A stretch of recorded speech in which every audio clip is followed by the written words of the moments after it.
আসসালামু আলাইকুম। পাওয়ার presents power pack অ্যানালাইসিসে সকলকে আমন্ত্রণ। প্রথম আপডেটটা দিচ্ছি, কার্লো আনচেলত্তি তিনি প্রেস কনফারেন্সে বলেছেন নেইমার জুনিয়র স্কটল্যান্ডের সঙ্গে ম্যাচ দিয়ে প্রত্যাবর্তন করছেন, ম্যাচ ফিটনেস তার চলে এসেছে, নেইমার ফিরছেন ব্রাজিলে। এর চাইতে বড় সংবাদ বোধহয় এই মুহূর্তে আর কোনো কিছু হতে পারে না। এবারে ম্যাচ নিয়ে অ্যানালাইসিস করতে চাই। প্রথম কথা হচ্ছে হাইতি খুব সাহসী ফুটবল খেলেছে প্রথম হাফে, অর্থাৎ প্রচণ্ড পরিমাণে হাইলাইন খেলেছে তারা, এবং এই হাইলাইন খেলার কারণে কিন্তু অনেক চান্সও ক্রিয়েট হয় এবং সেই সঙ্গে অফসাইডের অনেক ফাঁদও তৈরি হয়। তারা একদম প্রথম দিকে 5-5 ডিফেন্ডার নিয়ে খেলছিল, ফরমেশনটা এরকম ছিল 5-4-1, এবং যখন তারা অ্যাটাকে যাচ্ছিল তখন সেই অ্যাটাকে যাওয়ার পর সেটা অনেকটা 2-3-5-এ চলে যাচ্ছিল অ্যাটাকের জায়গাটা, এবং এটাই কিন্তু অনেক বেশি মাত্রায় চান্স ক্রিয়েট করে অপোনেন্টের জন্য। ব্রাজিল সেই চান্সগুলো গ্রহণ করতে পেরেছে, বাট আমার মতে 5টা গোল অন্তত ব্রাজিলের দেওয়া উচিত ছিল। অফসাইডের ট্র্যাপে ব্রাজিল পড়েছে, এবং এরকম হাইলাইন ডিফেন্সে যখন খেলা হয় তখন যে কোনো টিমই আসলে অফসাইডের ট্র্যাপে পড়ে। আমরা 2022 বিশ্বকাপে সৌদি আরব এবং আর্জেন্টিনার ম্যাচটার কথা মনে করতে পারি, সেখানে কিন্তু সৌদি আরব প্রচুর হাইলাইন খেলা খেলেছে।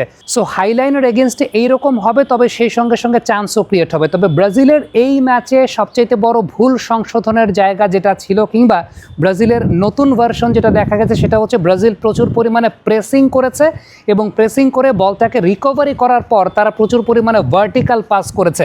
একটু ব্রেকডাউন করতে চাই। ম্যাচের 11 মিনিট 20 সেকেন্ডের সময়টা যদি খেয়াল করে দেখেন, তাহলে ডান কোণা থেকে ব্রাজিল বলটা হারিয়েছিল, সঙ্গে সঙ্গে 1 সেকেন্ডের মাথায় একজন কিন্তু প্রেস করে বলটাকে রিকভার করেছে। এরপরে রিকভার করার পর আবারও অপোনেন্টের পায়ে বল টাচ লাগলেও ব্রাজিল কিন্তু রিকভার করে ফেলে, এবং রিকভার করার ফলে, মানে প্রেসিং করার ফলে, রিকভার করার ফলে 11 মিনিট 24 সেকেন্ডে এবার ভার্টিক্যালি বলটাকে কিন্তু বের করে দিয়েছিল তারা সেই জায়গাটাতে। এবং আফটার দ্যাট আপনি খেয়াল করে দেখবেন 11 মিনিট 26 সেকেন্ডের সময়টাতে 5টা ডিফেন্ডারের উপর দিয়ে একটা এরিয়াল ভার্টিক্যাল পাস। অর্থাৎ এই সামারিটা যদি বলতে পারি, থ্রু আউট দ্য ম্যাচ এরকম হয়েছে, বিশেষ করে throughout the first half, যে ব্রাজিল প্রেসিং করে বলটাকে রিকভার করেছে, এবং বলটাকে রিকভার করে তারা ভার্টিক্যাল পাস দিয়েছে, whether it's aerial or it's grounded, যেটা হাইলাইনের এগেনস্ট একটা চমৎকার স্ট্র্যাটেজির জায়গা। এর পরের সিকোয়েন্সটা যদি আমরা একটু খেয়াল করে দেখি, তাহলে দেখবেন 21 মিনিট 27 সেকেন্ডে হাইলাইন ব্রেক করার জন্য একটা ভার্টিক্যাল পাস দেওয়া হয়েছে, সেই জায়গাটা অফসাইডের ফাঁদে পড়েছিলেন রাফিনিয়া। তবে 22 মিনিট 32 সেকেন্ডের সিকোয়েন্সটা যদি আমি একটু দেখাই আপনাদেরকে, অপোনেন্টের পায়ে বল ছিল একেবারে সেন্টার সার্কেলের কাছাকাছি অঞ্চলে, ঠিক এই জায়গাটায় ব্রাজিল কিন্তু প্রথমে প্রেস করেছে। প্রথম প্রেসটা মিস হলেও দ্বিতীয় প্রেসিংয়ে গিয়ে কিন্তু আলটিমেটলি বলটা ব্রাজিল রিকভারি করতে পেরেছে। এই বিষয়টাই মরক্কোর সঙ্গে ম্যাচে পুরোপুরি মিস ছিল, যে ব্রাজিল প্রেসিং করছিল না, এবং সেই প্রেসিংটা করার পর, অর্থাৎ রিকভারিটা করার পরে যেটা আমরা দেখতে পেয়েছি, 22 মিনিট 40 সেকেন্ডে একটা ভার্টিক্যাল পাস, এবং সেই ভার্টিক্যাল পাসের পর যে বিষয়টা দেখা গেছে, ভিনিসিয়াস জুনিয়র একটা চমৎকারভাবে বলটাকে নিয়ে এক্সেলারেশন করেছেন, গিয়ে দুজনকে ইন্টারসেপ্ট করে শট করেছেন। তার পরবর্তী সময় কিন্তু আমরা দেখতে পেয়েছি কুনিয়া সেই জায়গাটায় গোলটা স্কোর করেছেন। প্রথম গোলে একটা চমৎকার উদাহরণ, সেই জায়গাটায় ব্রাজিল প্রথমে প্রেস করেছে, প্রেস করে রিকভার করেছে, রিকভার করে ভার্টিক্যাল পাস দিয়েছে, দেন কিন্তু গোলটা হয়েছে। দ্বিতীয় গোলে কিন্তু একই গল্প। দ্বিতীয় গোলের সময়টা যদি খেয়াল করে দেখেন, 35 মিনিট 27 সেকেন্ডে ডান দিক থেকে বল পেয়েছিল অপোনেন্ট, এরপর সবাই কিন্তু আসলে প্রেসিংয়ের জন্য রেডি হয়ে গেছে। একদম 3 সেকেন্ডের মাথায় খেয়াল করে দেখবেন যে প্রেস করা হয়েছে, এরপরে প্রেস করে বলটাকে রিকভারি করা হয়েছে, বলটাকে রিকভারি করার পর দেন ভার্টিক্যাল পাসেই পরবর্তী সময় কিন্তু ম্যাথিউস কুনিয়া গোলটা স্কোর করেছেন। So that is really important, যেটা এর আগের ম্যাচগুলোতে আসলে ব্রাজিল করতে পারে না। ব্রাজিলের নতুন ভার্সন যেটা আমি বলছিলাম, যে আলটিমেটলি প্রেস করে বলটাকে রিকভার করে, এবং বলটাকে রিকভার করে আলটিমেটলি তার পরবর্তী সময় ভার্টিক্যাল পাসে খেলা। হ্যাঁ বাবা, এত এনার্জি কই পাও? এই পাওয়ার চুমুকে অ্যাকশন। একটা বিষয় উল্লেখযোগ্য, সেটা হচ্ছে যে হাইতি টিমের প্রোফাইল আর মরক্কো টিমের প্রোফাইল তো সেম না। বিশেষ করে মরক্কো যেরকমভাবে প্রেশার দিচ্ছিল, মরক্কোর যে স্পিড ছিল, ওই স্পিডের এগেনস্টে ব্রাজিল প্রেস করতে যাওয়ার সাহস পেয়েছে কি পায়নি সেটা একটা প্রশ্ন হতে পারে।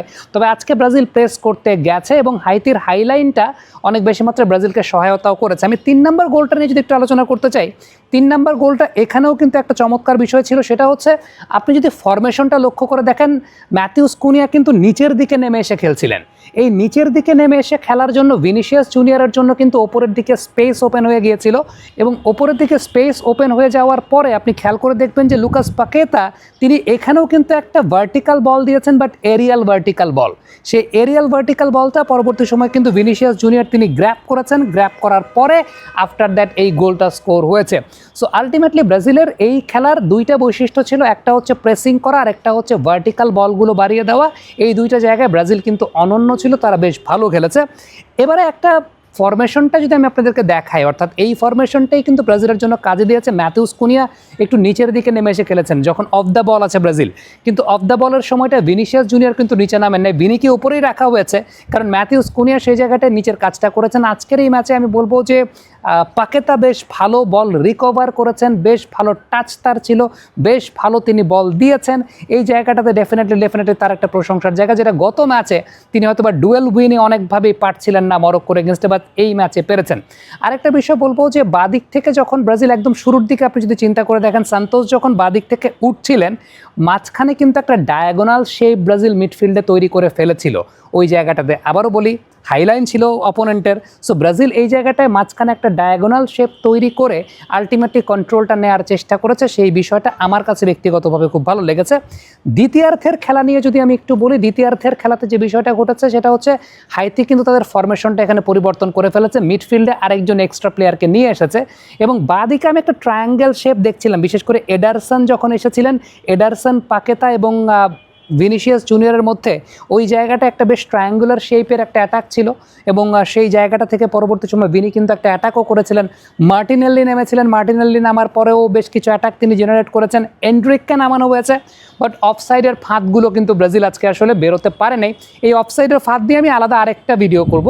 এই হাইলাইনের এগেনস্টে আসলে অফসাইডের ফাঁদগুলো কেন হয়, এটা খুবই অবভিয়াস, খুবই নর্মাল, এখানে আসলে আপনি মানে কোনো কিছু বলতে পারবেন এটা হয়।